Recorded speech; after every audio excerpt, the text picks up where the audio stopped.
Hola chicos, buenas tardes, noches, días, cuando donde sea que se encuentren. El día de hoy vamos a continuar con el tema de fuerza de cierre. Ahora sí, vamos a aprender a calcularla. ¿Pero qué es la fuerza de cierre? Bueno, la fuerza de cierre es aquel parámetro característico de cada máquina de inyección y nos va a indicar la fuerza con la que va a cerrar el molde durante el ciclo de inyección. La fuerza de cierre debe de tener un valor específico de acuerdo a las piezas que vayas a inyectar. ¿Por qué? Cuando uno está inyectando, el polímero va a entrar y va a impactar las cavidades dentro del molde. Entonces, la fuerza distribuida que se va a ver en las cavidades puede ser tal que el molde se llegue a abrir. ¿Y qué implica eso? Pues que todo el plástico que se inyectó salga disparado y pues estamos hablando de temperaturas arriba de los 150 grados Celsius, tal vez más. Entonces, por eso es necesario esto de la fuerza de cierre. Esta fuerza de cierre debe de ser superior a la que se ejerce dentro de las cavidades para que el molde no se pueda abrir y no tengamos ningún problema. Así que bueno, pasemos al iPad para enseñarles a ver cómo funciona esto. Bueno, entonces la manera en la que se calcula la fuerza de cierre es a través de un modelo matemático muy sencillo, como lo están viendo ahorita en la pantalla del iPad. Simplemente es una serie de multiplicaciones. Pero vamos a ver qué significa cada una de esas cosas. FC es bastante claro, es fuerza de cierre. El primer multiplicando que tenemos que analizar es el que se le conoce como AP o área proyectada de la pieza. ¿Y qué es eso? Bueno, para esto yo lo clasifico en dos casos para poder determinar cuál es el área proyectada. El primer caso es cuando la pieza se encuentra solamente en una mitad del molde. ¿Vale? ¿A qué me refiero cuando está solamente en una mitad del molde? Cuando no existe o no hay una presencia de línea de partición. Ya lo vimos en el video pasado. Entonces, para poder calcular el área proyectada, simplemente voy a ubicar a la pieza en una vista de planta donde directamente yo pueda ver el punto de inyección.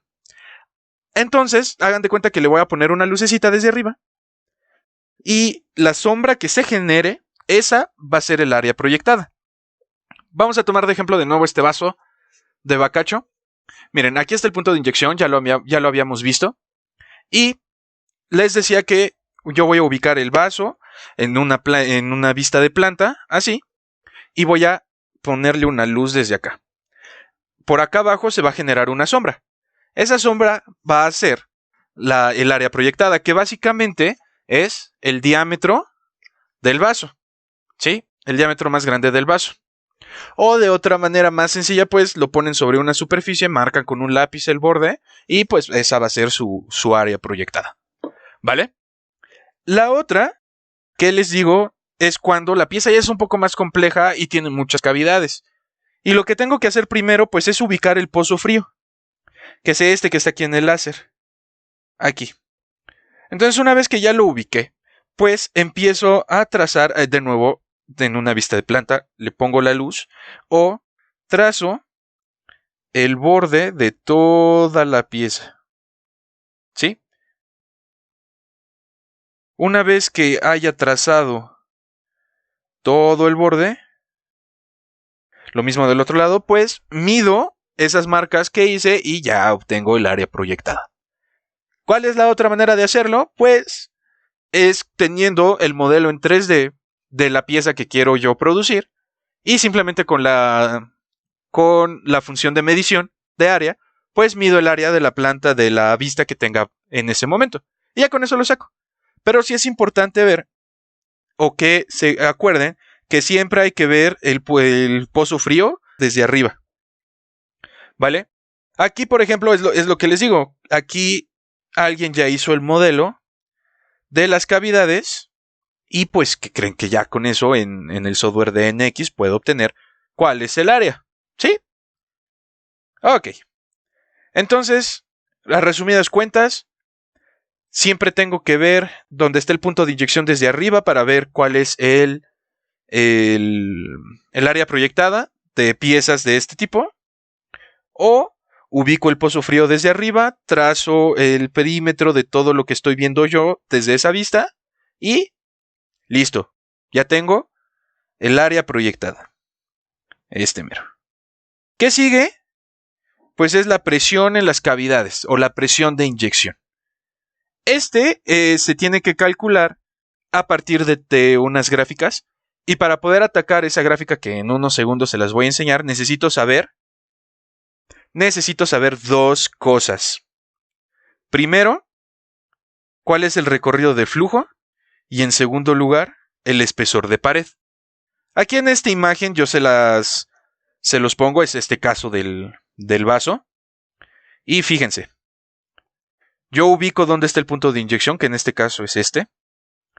Y el plástico, cuando se está inyectando, primero va a llenar toda la parte de abajo, toda la base del vaso.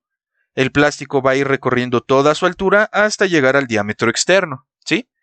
Esta distancia que se acaba de trazar, pues va a ser el recorrido del flujo. ¿Y qué es el espesor de pared? Bueno, el espesor de pared va a ser simplemente el grosor de la pieza. Pero si la pieza tiene diferentes grosores, simplemente saquen un promedio y ya con eso sale, ¿sí? Es importante decirles que en diseño de piezas de inyección, las piezas que se fabrican con este proceso no superan los 4 milímetros de grosor. Ya 4 milímetros es extremadamente grueso. Rondan alrededor de menos de 2. Yo digo, bueno, va a depender del material, pero en general una pieza inyectada de plástico tiende a tener menos de 2 milímetros o 2 milímetros, ¿sí? Ahora, ¿qué hago con esos valores? Pues hago esta división, ¿sí? Hago la división entre el recorrido del flujo y el espesor de pared, y con ese valor, ahora sí, entro a esta gráfica. En esta gráfica yo voy a tener dos ejes. El primer eje, que es este que está como en rosita, que va a ser el espesor de pared de lo que estén midiendo, ¿vale? En milímetros. El siguiente eje, que es este, ahora sí de azul, chéquense, este es el resultado, vienen los resultados de la división del recorrido de flujo entre el espesor de pared. Generalmente les va a dar a ustedes números con decimales. Yo les recomiendo que, por facilidad, tomen solamente la parte entera de ese valor. Entonces ustedes se van a ubicar aquí, van a ubicar el resultado y van a hacer cruzar los ejes para obtener la presión de la cavidad. Para que me entiendan cómo hacer esto, vamos a hacer un ejemplo, este ejemplo de este vaso. Nosotros vamos a ubicar el punto de inyección, que ya les dije que es el que está aquí, y vamos a medir cuánto vale el recorrido del flujo. El recorrido del flujo pues es muy parecido al de la imagen. Va a entrar aquí el plástico, va a recorrer toda esta parte y luego va a avanzar hacia acá hasta llegar hasta acá. Entonces vamos a medirlo. Aquí son 4 centímetros y de largo son 16.5.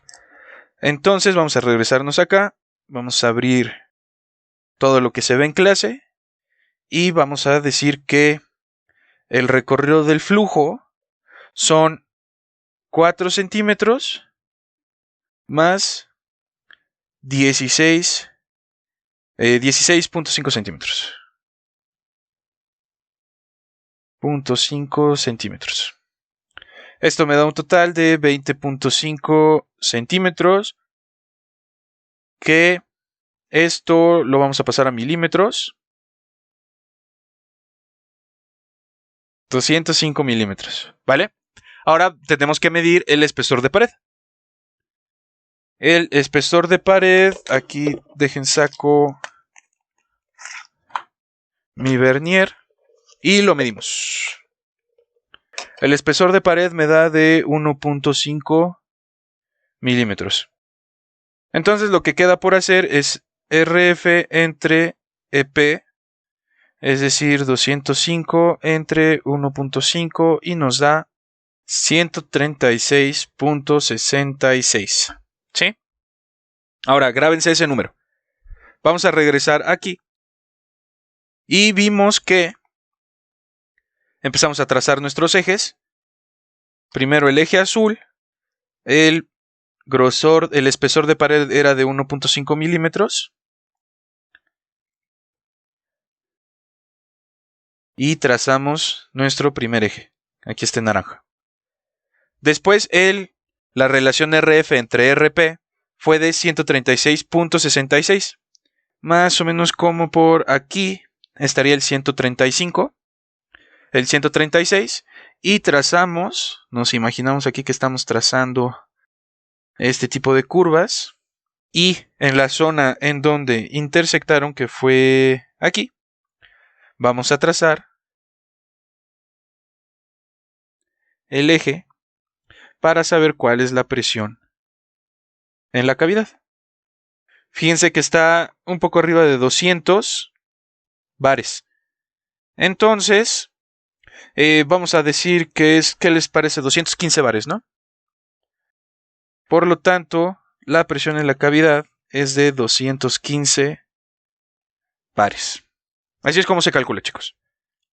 Luego, lo siguiente que hay que ver es el factor de viscosidad, que es un factor característico de cada uno de los polímeros. Este vaso está hecho de polipropileno. Aquí yo les tengo una tablita de los diferentes factores de viscosidad de, pues, varios polímeros, ¿no? Y vemos aquí que el del polipropileno es de 1 a 1.2. Entonces sacamos el promedio 1.1. ¿Sí? Y ya. El factor de viscosidad es igual a 1.1. ¿Por qué? Porque es polipropileno. Entonces, ya que tenemos cada uno de estos, pues ya podríamos sacar cuánto vale la fuerza de cierre. Así que vamos a calcularlo, ¿no? Para este vaso de Bacardi. Así que chéquense.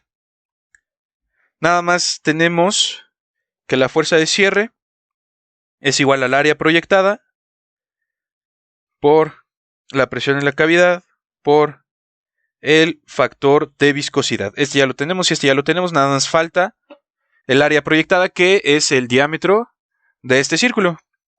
Así que vamos a medir cuánto vale.